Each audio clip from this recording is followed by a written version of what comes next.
Hi everybody, this is Manny and I got an update on the, I guess this is our grow bedroom. That's been converted to a hydro and, well, this is aeroponics actually, because the roots of the plants are suspended in this really kind of a neat little kind of pocket. It's a little basket. And in there we put the rock wool cubes, which is right there. So those are just inert media that we plant the seeds in, and then after they grow, get about 3 weeks old, I go ahead and transplant them over into this and then let them grow. But they are taking off like crazy. Look at this. It's amazing. So just what was my last update a couple of days ago, and I think I was at 30 days. So from seed, all of these came from seed, and even the basil is really growing. The lettuce is really getting big. Speckled lettuce back here. Look at the size of these leaves. So plenty of salads to eat. A little bok choy over there. Some more lettuce going. This is a rainbow chard, if I remember correctly. I have to go look at my notes. There's a lot of different varieties, so a lot of times once they get a little more mature, I can tell what they are, but I'll have to get them a little bit further along. Oh, this is what I did today. Cleaned up my table. Everything was on that table, so it left very little room to actually work on the trays and do harvesting, which is what I wanted to do in this room. So I went to Lowe's this morning and bought the shelf brackets, got them up on the wall, and got my shelves up so I could get some storage up on that wall that wasn't being used. And just kind of keeping my area really nice and clean and sterile, because I am handling food that we'll be eating here. I want to make sure everything is, all my knives, everything I'm using, I always use hydrogen peroxide in a mixture with water to always be sanitizing, and it also keeps the roots in really good shape. So I have something going there, and then I've got the heavy duty stuff for really deep cleaning and removing any type of bacteria and things like that. So again, really nice little shelf. I got my packages for the microgreens, and up there I got some soil prep stuff. That's a vermiculite up there, my fresh bags, my scales, and some more containers for creating more domes and things like that. So what we have over here right now is the speckled pea. It's today is 7 days, so about ready. On these, I've never grown these before, so I'm kind of curious to see not only what they taste like. I've been tasting them as they've been growing, and they're definitely have that pea taste to it, I guess is the best way to describe it. It's definitely there. These are sunflowers. They're on about ready to harvest. I'm starting to see the true leaves poking out, and that's when I know that if I wait any longer, they'll start to turn bitter in the flavor. But it's just so nice to be able to come here. We've already started harvesting one of these trays. I can't remember which. As we had dinner last night, and then I used it for breakfast this morning. I made some burritos. Oh yeah, right here. So we already harvested some of this and used it. So the sunflower's coming along good. And then down here is the yellow sugar peas. These were, this is the first day under the lights, and you can kind of see how they've gone from yellow to starting to get green. And then eventually they'll get dark green like these peas up on top, the speckled peas. But this is they're a little bit slower, so they're like a couple of days behind the other peas and the sunflower. So I'll be harvesting this much later. These will probably be cut tomorrow. I'm gonna let them dry out a little bit, and then I'll harvest these tomorrow. Up in here again is the new batch that we'll be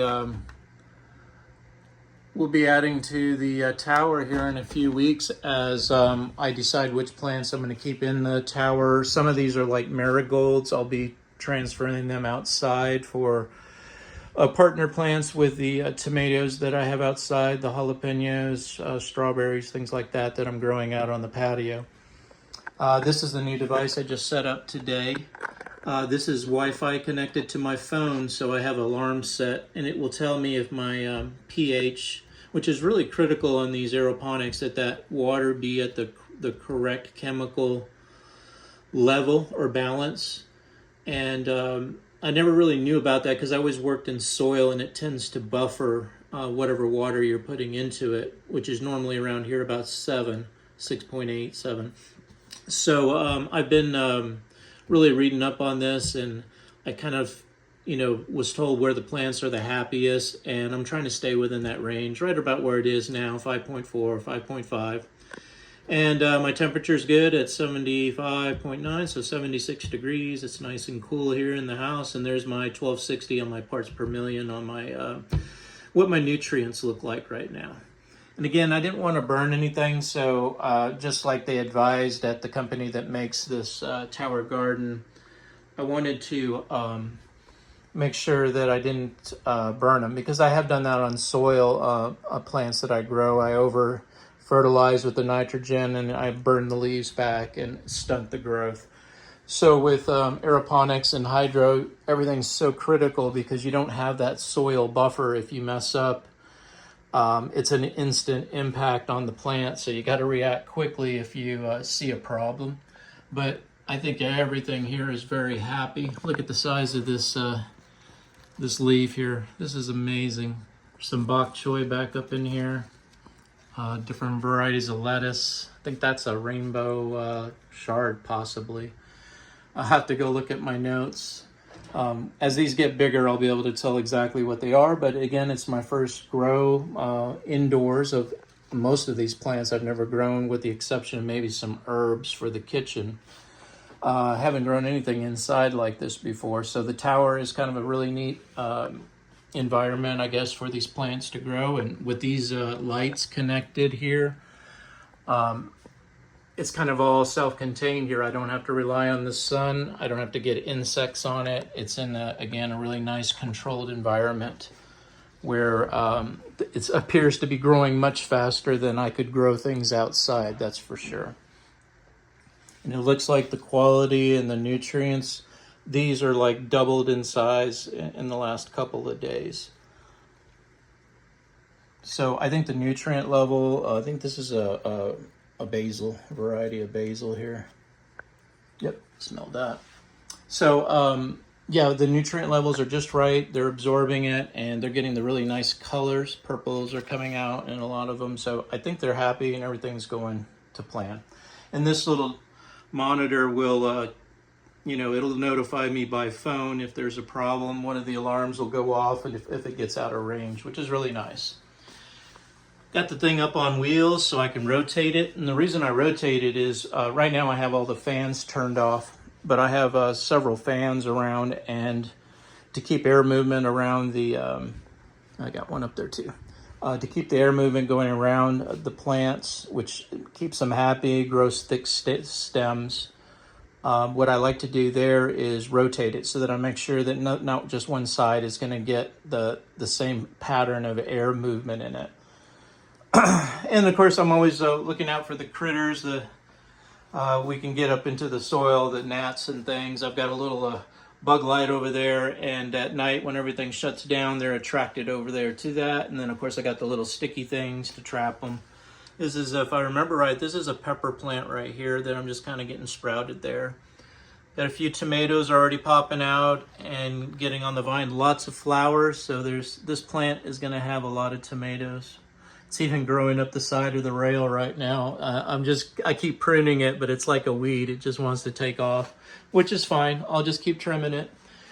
These are my kitchen herbs. Got a huge bush of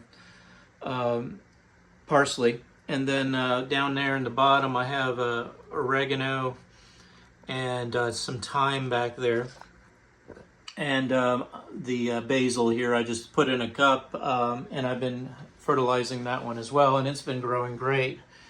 It just got too big for one of my other hydros, so I moved it over here. So the leaves look really nice on these on these plants. Look at how green that is. And we just pick that, chop it right up, put it onto the plate, you know, with dinner. It's so nice to just be able to come here and harvest onto the plate or into the bowls for salads. And I'm really excited to get the tower to a point where I can just do the same. I can come in here with a basket and just cut what we're going to have for the meal that we're preparing for. And I'm finding with the microgreens, I'm incorporating a lot of this into like my breakfast and lunches and dinners, not just as a salad, but just anywhere to replace where I normally would have lettuce, whether it's a burger or if I put it on the top of a hot dog. It's amazing how it kind of freshens things up and just really kind of brings things out, the flavors out. And I really like that. It has a good crunch to it and a texture. So a really good way to get huge amounts of nutrients into your body without having to, you know, take a ton of vitamins, which I already do.